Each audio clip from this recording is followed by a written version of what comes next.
आपने भी काफी बार इस चीज को गूगल किया होगा कि क्या डायबिटीज को रिवर्स किया जा सकता है, और हर बार आपको एक ही आंसर मिला होगा कि डायबिटीज को सिर्फ कंट्रोल किया जा सकता है, वो भी एक प्रॉपर डिसिप्लिन लाइफस्टाइल और मेडिकेशन के द्वारा।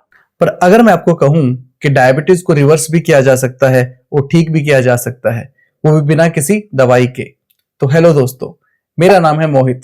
मैंने अपनी डायबिटीज को बिना किसी दवाई के रिवर्स किया है, और इस पूरी जर्नी में जो भी कुछ मैंने सीखा है वो मैं आपसे शेयर करने वाला हूं। तो आज हम डिस्कस करेंगे कि कैसे डायबिटीज को रिवर्स किया जा सकता है। हम उन सब चीजों पर बात करेंगे जिसको फॉलो करके मैंने और मेरे जैसे काफी लोगों ने अपनी डायबिटीज को ठीक किया है। और यहां मैं सिर्फ टाइप 2 डायबिटीज की बात कर रहा हूं। डायबिटीज का सीधा और सिंपल भाषा में मतलब है कि आपके खून में शुगर हाई हो गई है। दरअसल आप जो भी खाना खाते हैं, आपका शरीर उसको शुगर में बदल देता है। अब ये शुगर शरीर को एनर्जी देने के लिए यूज किया जाता है, और जैसे ये शुगर आपके खून में पहुंचता है तो खून के अंदर शुगर के लेवल हाई हो जाते हैं, और खून के अंदर इस शुगर को नॉर्मल करने के लिए आपका शरीर एक हार्मोन निकालता है जिसका नाम है इंसुलिन हार्मोन।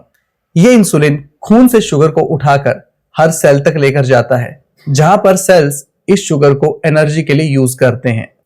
इंसुलिन को आप एक चाबी की तरह समझ लो, जो सेल के दरवाजे खोल देता है ताकि ग्लूकोज उसके अंदर जा सके।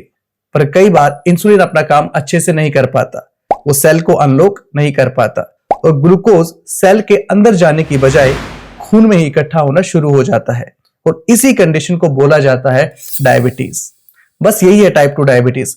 अगर आपको ये प्रोसेस समझ आ गई तो ये भी समझ आ गया होगा कि यहाँ पे शुगर का कोई दोष ही नहीं है, ये इंसुलिन की गलती है जो शुगर को बैलेंस नहीं कर पाता। तो डायबिटीज शुगर की नहीं बल्कि इंसुलिन की बीमारी है। शुगर का बढ़ना तो डायबिटीज का बस एक सिम्टम है, और पूरी दुनिया इस सिम्टम को ही ठीक करने पर लगी हुई है। लोग पूरी तरह से लगे हुए हैं कि किसी तरह से शुगर 100 से नीचे आ जाए। रूट कॉज पर कोई ध्यान ही नहीं दे रहा है। पर अगर आप रूट कॉज को ठीक कर लोगे, मतलब इंसुलिन को ठीक कर लोगे, तो ब्लड शुगर अपने आप नॉर्मल हो जाएगी और आपकी डायबिटीज भी रिवर्स हो जाएगी। पर डायबिटीज रिवर्सल को लेकर एक सवाल लोगों के दिमाग में रहता है कि आखिर डायबिटीज रिवर्सल का मतलब क्या है। डायबिटीज रिवर्सल का मतलब है कि आपकी ब्लड शुगर एक नॉर्मल रेंज में आ गई है, आपका फास्टिंग शुगर 100 के आसपास रहता है, और खाना खाने के बाद आपकी शुगर फिर से नॉर्मल हो जाती है। आपका HbA1c 5.7 से कम हो गया है, आपके इंसुलिन लेवल भी नॉर्मल हो गए हैं, और आपका इंसुलिन अच्छे से काम भी कर रहा है, और अब आपको बार बार अपनी शुगर चेक करने की जरूरत नहीं है। अब एक कंफ्यूजन और है जो लोगों के दिमाग में रहता है कि अगर डायबिटीज रिवर्स हो गई तो क्या मैं कुछ भी खा सकता हूं।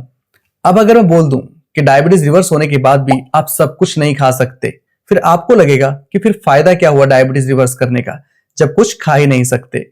देखो, डायबिटीज कोई ऐसी बीमारी नहीं है कि बारिश में भीग गए या किसी बैक्टीरिया ने अटैक कर दिया और आपको डायबिटीज हो गई। डायबिटीज आपकी गलत आदतों का नतीजा है, जो टॉर्चर आपने अपने शरीर पर किया है उसका परिणाम है। अब आपने कमरे में झाड़ू लगा दी, और अब सोचो कितना भी मिट्टी से खेलूं कमरा गंदा नहीं होगा, तो ये तो पॉसिबल नहीं है ना। तो अगर रोज मिट्टी से खेलोगे तो झाड़ू भी रोज लगानी पड़ेगी।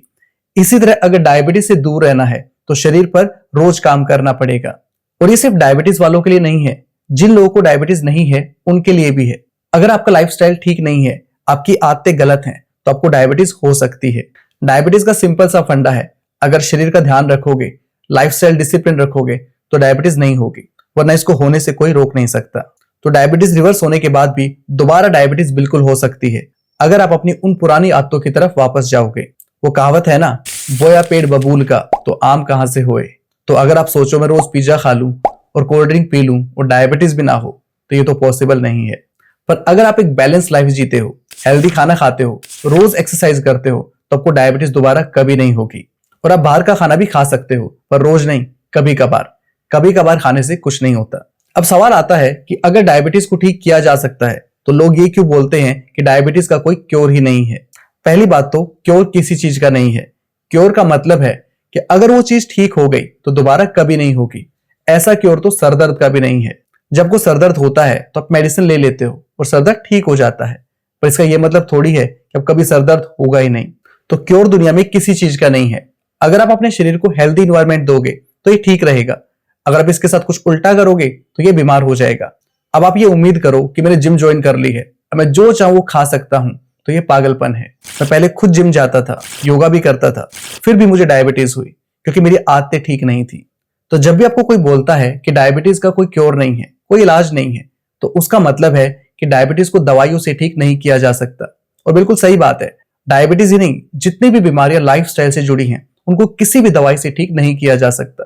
और यही कारण है लोग पूरी जिंदगी दवाई खाते रहते हैं और बीमारियां ऐसे की ऐसे पड़ी रहती हैं। और जहां तक बात है डायबिटीज को रिवर्स करने की, तो डायबिटीज को रिवर्स करने के लिए दो चीजें सबसे मेन है। पहला, जितनी भी शुगर आपके शरीर में स्टोर है, चाहे वो लिवर में स्टोर है या फैट की फॉर्म में आपके शरीर में स्टोर है, उसको खत्म कीजिए। और दूसरा, अपने इंसुलिन के लेवल्स को नॉर्मल कीजिए। अब इन दोनों चीजों को एक एक करके डिस्कस करते हैं। पहली बात तो शुगर आपके पेट और आपके लिवर में जाता कहां से है, इसको समझते हैं। जब भी आप खाना खाते हैं तो आपका शरीर उस खाने को शुगर में बदल देता है और ये शुगर एनर्जी के लिए यूज किया जाता है। पर आपकी बॉडी उस एनर्जी का थोड़ा सा हिस्सा ही यूज करती है, बाकी को स्टोर कर देती है आपकी मसल्स में और आपके लिवर में, ताकि बाद में उसको यूज किया जा सके। अब लिवर के अंदर जो ये शुगर स्टोर होती है, ये अगले 24 घंटे तक आपको एनर्जी देती रहती है। इसका मतलब अगर आप अगले 24 घंटे कोई खाना नहीं खाते हैं तो भी आपको एनर्जी मिलती रहेगी। पर ईमानदारी से बताइए, आप 24 घंटे में कितनी बार खाना खाते हैं? अगर आप एक बिस्किट भी खाते हैं तो वो भी आपके शरीर को शुगर देता है। और एक आम इंसान हर 2 घंटे में कुछ ना कुछ खाता रहता है, कभी बिस्किट, कभी चाय, कभी नमकीन, कभी समोसे, कभी खाना। तो इन सब चीजों की वजह से आपके लीवर में शुगर स्टोर होती रहती है और आपके लीवर को मौका ही नहीं मिल पाता कि जो शुगर स्टोर हो रही है उसको यूज भी किया जा सके। और इस लीवर में जमा हो रही शुगर की वजह से लीवर फैटी होना शुरू हो जाता है और इसी को फैटी लीवर बोल दिया जाता है। अब लीवर की भी शुगर को स्टोर करने की एक लिमिट है। आप शुगर खाने से रुक नहीं रहे हैं तो लीवर को अपने अंदर जगह बनानी पड़ती है ताकि आने वाली नई शुगर को स्टोर कर सके। तो वो जमा की गई शुगर को फैट में बदलकर शरीर के बाकी हिस्सों में जमा करना शुरू कर देता है। और मोस्टली ये शुगर आपकी स्किन पर फैट की फॉर्म में जमा होती है और इसी वजह से आप मोटे होना शुरू हो जाते हैं। तो ये फैट जो आपके चेहरे पर है, आपके पेट पर है, आपकी थाई पर, आपकी कमर पर है, ये खाने वाले फैट से नहीं बल्कि शुगर से आया है। अब एक बार इंसुलिन वाला पार्ट भी डिस्कस कर लेते हैं, फिर बाद में दोनों को रिलेट करेंगे। अब इंसुलिन को सब इग्नोर कर देते हैं, पर आपके मोटापे और डायबिटीज के अंदर इसका बहुत बड़ा रोल है। अब ये तो आपको पता ही है कि जो भी आप खाते हैं उससे आपके शरीर में शुगर बढ़ती है और उसको नॉर्मल करने के लिए इंसुलिन निकलता है। अब आप जितनी बार खाना खाओगे उतनी बार इंसुलिन निकलेगा और जितनी ज्यादा शुगर खाओगे उतना ज्यादा क्वांटिटी में इंसुलिन निकलेगा और इससे धीरे धीरे आपके शरीर में इंसुलिन के लेवल बढ़ने लगते हैं। और जब इंसुलिन के लेवल बढ़ जाते हैं तो आपके लिए ज्यादा खतरनाक है। तो ये दोनों चीजें मैटर करती हैं कि कितनी बार खाते हो और क्या खा रहे हो। अब आपको पता है इंसुलिन का मेन काम है शुगर को बैलेंस करना, पर इसके अलावा इंसुलिन का एक काम और है, वो है आपके शरीर में फैट को स्टोर करना। और इसी वजह से इंसुलिन को फैट स्टोरिंग हार्मोन भी बोला जाता है। अगर सिंपल भाषा में बोलूं तो अगर आपके शरीर में इंसुलिन का लेवल हाई है तो ये फैट को स्टोर करेगा और जिससे आपके शरीर में फैट बढ़ना शुरू हो जाएगा और आप मोटे हो जाएंगे।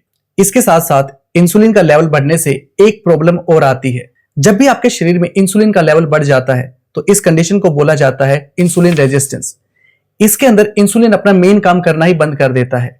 इंसुलिन का मेन काम है कि उस शुगर को खून से उठाए और सेल तक पहुंचाए, पर इंसुलिन रेजिस्टेंस होने के बाद वो ये काम भी नहीं कर पाता, जिसकी वजह से शुगर सेल तक नहीं पहुंच पाती और आपके खून में ही इकट्ठा होना शुरू हो जाती है और इस कंडीशन को डायबिटीज बोला जाता है। अब अगर आप ध्यान से समझोगे तो दोनों चीजें एक दूसरे से जुड़ी हुई हैं। अगर आप ज्यादा शुगर खाओगे तो इंसुलिन के लेवल आपके शरीर में बढ़ेंगे, अगर इंसुलिन बढ़ेगा तो फैट बढ़ेगा और साथ ही साथ इंसुलिन रेजिस्टेंस भी होगा, जिससे डायबिटीज होगी। और ये डायबिटीज शुगर बढ़ने से नहीं हुई है बल्कि इंसुलिन बढ़ने से हुई है। शुगर का बढ़ना तो बस एक सिम्टम है। अब अगर आपको इस डायबिटीज को रिवर्स करना है तो जितनी भी शुगर आपके शरीर में जमा है उसको हटाना पड़ेगा और इसके लिए सबसे पहला रूल है कि शरीर में और शुगर डालना बंद करो। मतलब आपकी जो बार बार खाने की आदत है इसको बंद करो। दिन में सिर्फ 2 बार खाना खाओ और खाने के बीच 7 से 8 घंटे का गैप दो। जब आप खाने के बीच गैप दोगे तो आपके शरीर में इंसुलिन के लेवल कम होना शुरू हो जाएंगे और जब इंसुलिन कम होगा तो आपका शरीर फैट बर्निंग मोड में आ जाएगा और जितना भी फैट आपके शरीर में जमा है उसको बर्न करना शुरू कर देगा। अब जो 2 बार भी खाना आपको खाना है उसमें ऐसा खाना इंक्लूड कीजिए जिसमें खूब सारा फाइबर हो, जैसे फ्रूट्स, वेजिटेबल्स या स्प्राउट्स। जितने भी प्रोसेस फूड हैं जो आपके शरीर में शुगर बढ़ाते हैं उसको बिल्कुल बंद कर दीजिए। ये मैं अपनी हर वीडियो में बोलता हूं कि आपके खाने का 70% हिस्सा कच्चा होना चाहिए और ये डायबिटीज को रिवर्स करने का मूल मंत्र है, क्योंकि कच्चा खाना ना आपके इंसुलिन लेवल बढ़ाता है और ना ही आपकी शुगर को बढ़ाता है।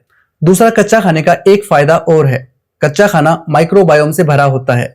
और ये माइक्रोबायोम्स आपको हेल्दी रखते हैं। पर जब आप खाने को पका लेते हैं तो ये माइक्रोबायोम मर जाते हैं और इसी वजह से पका हुआ खाना एक तरह से डेड फूड होता है। तो अपने खाने में खूब सारा वेजिटेबल, खूब फ्रूट्स, खूब सारा स्प्राउट्स शामिल कीजिए। इन सब के अलावा एक चीज और है जिसका डायबिटीज से बहुत बड़ा रिलेशन है, वो है सर्केडियन क्लॉक। अगर सिंपल भाषा में बोलूं तो आपके शरीर की अपनी खुद की घड़ी होती है जिसको फॉलो करता है, और जब ये घड़ी बिगड़ जाती है तो काफी तरह की बीमारियां शरीर में आ जाती हैं। और इस सर्केडियन क्लॉक को मैंने इस वीडियो में अच्छे से डिस्कस किया है, इस वीडियो को भी जरूर देखिए। और अगर ये वीडियो पसंद आया तो इसको लाइक करें, शेयर करें और चैनल को सब्सक्राइब करें।